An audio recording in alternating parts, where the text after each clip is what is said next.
안녕하세요. 저는 해지한 생명과학의 한지혜 선생님입니다. 이제 우리는 같이 생명과학 전체 중에서 유전, 단원에 대해서 살펴볼 거예요. 그걸 위해서 지금 저를 조금 소개를 해보도록 하겠습니다.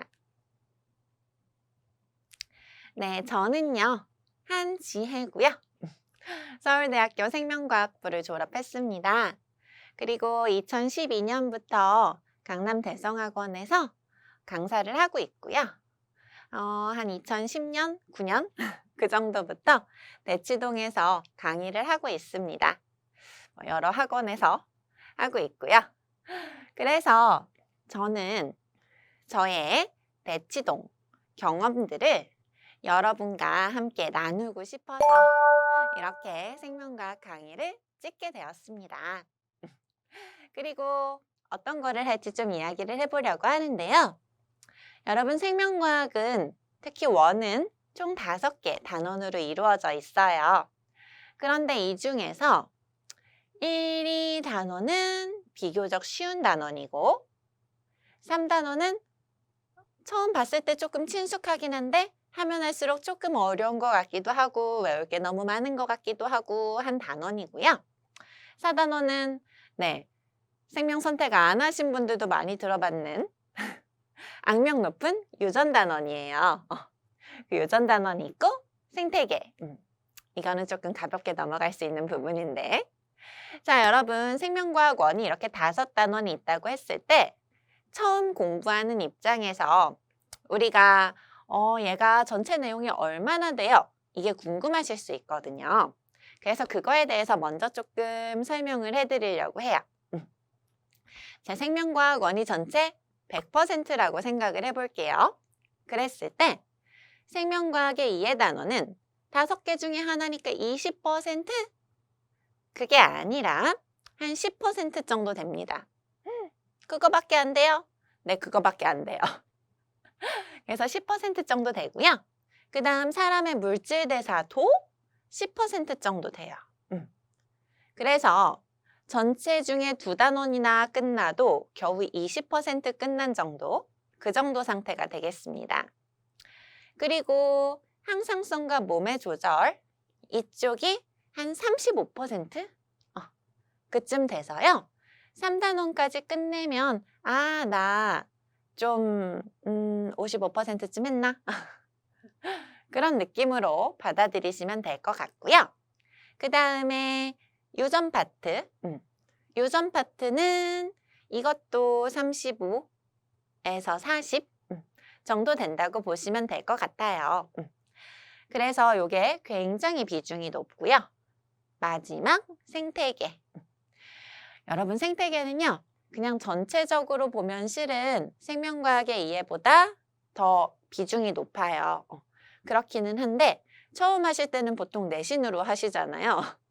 그러다 보니까 내신에서는 안 하는 경우가 많거든요. 너무 마지막에 있어서. 그래서 처음에는 중요도가 많이 떨어지게 느껴지실 수 있어요. 그런데 실제로 수능 가면은 이쪽 문제가 1단원보다 훨씬 많이 나오기 때문에 생각보다 중요도가 커서 중요도를 나중 가서 조금 높여주시면 돼요. 그래서 처음 하실 때의 중요도는 10, 10, 35, 40, 뭐 한 5 정도? 그 정도 된다고 본다면 실제로 수능을 하실 때는 얘가 5, 10, 35, 40 그리고 얘가 한 15쯤 될 수 있나요?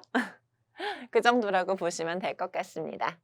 어쨌든 우리는 그 단원 중에 엄청나게 중요한 유전에 대해서 지금 살펴볼 거예요. 그리고 유전은 크게 4개의 소단원으로 나누어집니다.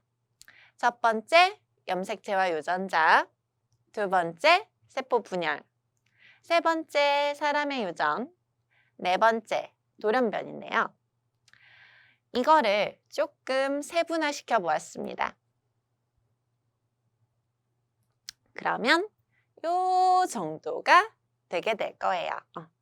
그래서 여러분, 제가 그래도 대체적으로 비율을 조금 맞춰서 나눠놨거든요. 그래서 하나씩 하나씩 뽀갠다고 생각하시고 접근을 하시면 좋을 것 같아요. 자, 이때 처음 유전 용어들부터 사람의 성별 결정까지가 첫 번째 단원인데요. 여기는 거의 용어를 설명하고 이런 것들이 있다라는 것을 보여주는 단원이에요. 그래서 굉장히 많은 학생들이 처음에 편하게 접근을 합니다. 여기까지는 할 만한데 이렇게 생각을 해요. 그러다가 세포 분열 단원으로 가게 되는 거죠. 여기서 3에서 7강에 해당하는 내용인데요. 세포 분열에서 조금 할 만한 것 같기도 하다가 가면 갈수록 좀 안 되네? 이렇게 느끼게 됩니다.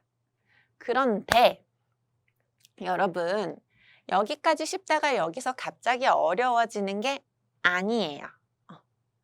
실제로 여러분들이 생식세포 분열에서 어려워지는 거는 앞에 용어들을 대충 보기만 하고 넘어갔기 때문에 어려워지는 경우가 많습니다.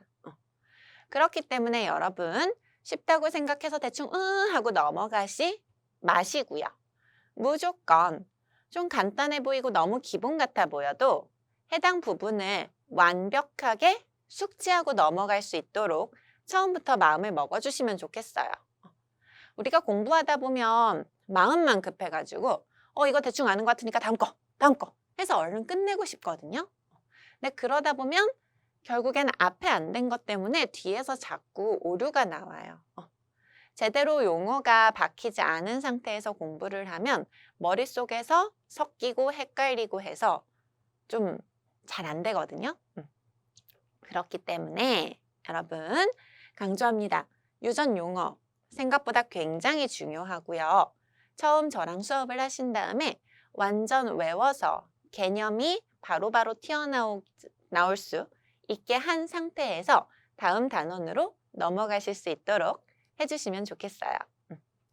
어쨌든 그런 마음을 가지고 이렇게 넘어왔을 때 체세포 분열보다는 생식세포 분열이 어렵고요. 이게 어렵기 때문에 관련해가지고 문제풀이가 이렇게 3강이나 있습니다. 그래서 실제로 생식세포 분열을 하면 내용 자체가 별로 많지 않아요. 그냥 이렇게 되는 건데 하고 끝나게 될 텐데요. 관련해서 문제풀이를 따로따로 시간을 내서 유형별로 조금 정리를 해가면서 해주시면 좋겠습니다. 자, 그 다음에 사람의 유전인데요. 8강에서 12강까지예요. 이게 사람의 유전을 연구하는 게 중학교 때 배운 멘델의 완두 연구와는 조금 다르거든요. 어떻게 다른지 알아보실 거고 그래서 어떻게 하는지 살펴보게 될 겁니다. 이때 단일인자 유전과 다인자 유전으로 나눌 수 있어서 그것도 나눠서 살펴볼 거고요. 각각 여기서 기본적인 것도 있고 복대립이라는 것도 등장을 하게 돼요. 이런 것도 다 나눠서 하나하나 살펴보시게 될 겁니다. 자, 그리고 나면은 돌연변이 단원이 있어요. 뭔가 유전물질에 문제가 생기는 게 돌연변이겠죠? 그런데 이때도 염색체 돌연변이와 유전자 돌연변이가 있어서 나누어서 살펴보시게 될 거고요. 그 중에서도 더 많이 문제가 나오는 염색체 돌연변이에 대해서는 같이 문제도 풀면서 살펴보시게 될 겁니다. 자, 이러한 내용들이 진행될 거라는 것을 먼저 옆에 하나씩 다 적어두시고요. 하나씩 하나씩 해가면서 체크하고 넘어가고 하면서 이 단원을 우리 함께 진행해 보도록 하겠습니다. 잘 따라와 주실 거죠?